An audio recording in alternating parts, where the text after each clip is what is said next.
Bozkır'ın rüzgarında yankılanan bir çağrı. Türk milletinin tarih sahnesine çıkışı yalnızca bir halkın değil, bir medeniyetin doğuşunu müjdeliyordu. Bu medeniyet, İslamiyet öncesinde geniş coğrafyalarda iz bırakmış, devletler kurmuş, kültürler inşa etmiş ve kendisinden sonra gelen milletlere ilham kaynağı olmuştur. Bugün Türklerin bu destansı hikayesini ve kurdukları devletlerin sırlarla dolu tarihini keşfetmek için bir yolculuğa çıkıyoruz. Türk tarihinin bilinen ilk büyük devleti, Milattan önce 220 yılında Metehan liderliğinde kurulan Büyük Hun İmparatorluğu'dur. Metehan, Çin Seddi'nin inşasına neden olan disiplinli bir liderdi. Kendi kurduğu onluk sistem adı verilen askeri düzen, günümüzdeki modern orduların bile temellerini oluşturuyor. Bu sistem sayesinde büyük bir orduyu küçük gruplar halinde yönetmek mümkün oluyordu. Çin kaynaklarına göre Hunlar yalnızca güçlü bir orduya değil, aynı zamanda organize bir yönetime de sahipti. Çin ile yapılan barış antlaşmaları ve ticaret, Hunların ekonomik gücünü artırmış, halkın refah düzeyini yükseltmiştir. Türk tarihinin Avrupa'ya taşan destansı hikayesi Avrupa Hunları ile başladı. Milattan sonra 4. yüzyılda kurulan bu devlet, Türklerin Avrupa'daki ilk büyük varlığı oldu. Hunlar özellikle ünlü liderleri Attila döneminde Roma imparatorluklarına karşı düzenledikleri başarılı seferlerle Avrupa tarihine adlarını kazıdılar. Attila hem Doğu Roma'yı hem de Batı Roma'yı dize getiren, kararlılığı ve stratejik zekasıyla Tanrı'nın kırbacı olarak anıldı. Avrupa Hunlarının gücü sadece savaş alanında değil, diplomasi ve stratejide de kendini gösteriyordu. Hunlar, Roma ile yaptıkları barış antlaşmalarıyla geniş toprakları kontrol altında tutmayı başardı. Ayrıca İpek Yolu üzerindeki ticaret sayesinde zenginleştiler ve kültürel bir etkileşim merkezi haline geldiler. Hunlar göçebe yaşam tarzlarını korurken, Avrupa'nın yerleşik halkları üzerinde büyük bir etki bıraktı. Onların hızlı ve esnek savaş taktikleri, Avrupalı orduların savaş anlayışını değiştirdi. Aynı zamanda Hunların Avrupa'nın siyasi ve kültürel yapısında derin izler bırakan bir döneme öncülük ettiğini söylemek yanlış olmaz. Attila'nın liderliği yalnızca Hunların değil, aynı zamanda Türk tarihinin gurur duyduğu bir mirastır.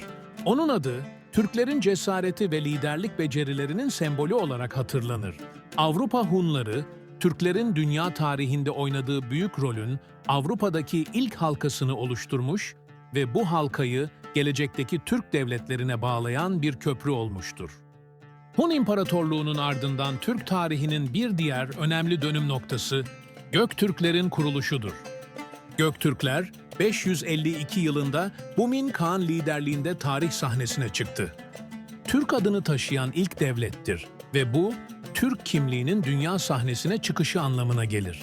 Göktürk yazıtları, devletin siyasi, sosyal ve kültürel hayatını belgeleyen en önemli eserlerdendir. Bilge Kağan'ın şu sözleri, Türk halkının kimliğini koruma mücadelesini gözler önüne serer. Ey Türk milleti, üste gök çökmedikçe, altta yer delinmedikçe, senin ilini ve töreni kim bozabilir? Göktürkler, İpek Yolu'nun kontrolünü ele geçirerek zenginleşmiş ve bölgede diplomatik bir denge unsuru haline gelmiştir. Göktürklerin yıkılmasının ardından Uygurlar, Türk tarihinin bir diğer önemli aktörü olarak sahneye çıktı. Uygurlar, yerleşik hayata geçen ilk Türk devletidir ve bu, tarım, sanat ve ticaretin büyük ölçüde gelişmesine olanak tanımıştır. Maniheizm dinini benimsemeleri, onların barışçıl bir toplum olmalarını sağlamış ve kültürlerinde büyük bir dönüşüm yapmıştır. Uygurlar, ilk Türk matbaasını kurmuş, kağıt üretiminde öncülük etmiş ve kütüphaneler inşa etmiştir. Ayrıca, Uygurlar döneminde yapılan freskler ve mimari eserler, Türk sanatının zirve noktalarından biri olarak kabul edilir. Avrupa'ya göç eden Türk boyları da tarih sahnesinde önemli bir rol oynamıştır. Avarlar, Bizans İmparatorluğu'na karşı düzenledikleri seferlerle Avrupa'da iz bırakmıştır. Sabirler ve Hazarlar ise ticaret yollarını kontrol ederek ekonomik bir güç haline gelmişlerdir. Özellikle Hazarlar, çok kültürlü ve hoşgörülü yapılarıyla dikkat çeker. Yahudilik, Hristiyanlık ve İslamiyet gibi farklı dinlerin bir arada barış içinde yaşadığı Hazar toprakları, dönemin bir hoşgörü merkezi olarak anılmıştır. Türklerin devletleri kadar dikkat çekici bir diğer özelliği yaşam tarzlarıdır. Göçebe yaşam, sadece bir hayatta kalma biçimi değil, aynı zamanda bir dünya görüşüdür. Türklerin göçebe çadırları, pratiklik ve estetiği bir araya getirirken, savaş alanlarında kullanılan taktikler de bu yaşam tarzının bir yansımasıdır. At sırtında savaşma becerileri, onların ordularını rakipsiz hale getirmiştir. Bununla birlikte, kurgan mezarları Türklerin ölüm sonrası hayata dair inançlarını gözler önüne serer. Bu mezar höyükleri hem birer anıt hem de birer kültürel mirastır. Türklerin kullandığı tamgalar, onların kimliklerini ve aidiyetlerini ifade eden sembollerdir. Bugün bile bu semboller, Türk devletlerinin bayraklarında ve armalarında yaşamaktadır. Ayrıca geleneksel kıyafetler ve aksesuarlar, Türk sanatının zarafetini ve ustalığını yansıtır.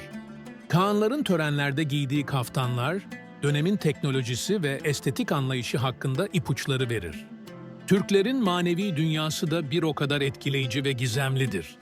Gök Tanrı inancı, evrenin bir düzen içinde işlediğine inanılan bir sistem üzerine kuruluydu. Gök Tanrı, her şeyin yaratıcısı ve düzenleyicisiydi. Ancak sadece Gök Tanrı değil, doğanın ruhları, ata ruhları ve hatta kutsal dağlar da Türklerin inanç dünyasında önemli bir yer tutuyordu. Şamanlar, bu manevi dünyada aracılık eden kişilerdir. Onlar, ruhlarla iletişim kurar, hastalıkları iyileştirir ve toplumun rehberleri olarak görülürdü. Ancak bu şamanların sır dolu ritüelleri, bugüne kadar çözülemeyen bir bilmece olmaya devam ediyor. İslamiyet öncesi Türkler, demir işçiliğinde önemli bir yere sahiptir. Göçebe yaşam tarzına uygun olarak, savaşlarda kullanacakları silahları, zırhları ve araç gereçleri demirden yaparlardı. Özellikle kılıçlar ve ok uçları, Türklerin savaş gücünü artıran başlıca unsurlar arasında yer alıyordu.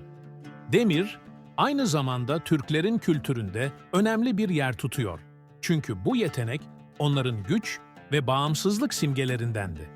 Türkler, tarih boyunca sayısız devlet kurmuş, medeniyetler inşa etmiş ve insanlık tarihine yön vermiştir. Her biri, bugün bile bizlere yol gösteren değerleri miras bırakmıştır. Onların hikayesi sadece bir milletin değil, insanlığın ortak hikayesidir. Bu büyük mirası anlamak ve gelecek nesillere aktarmak hepimizin sorumluluğudur. Labirent'te bir sonraki keşif yolculuğunda görüşmek üzere. Hoşça kalın.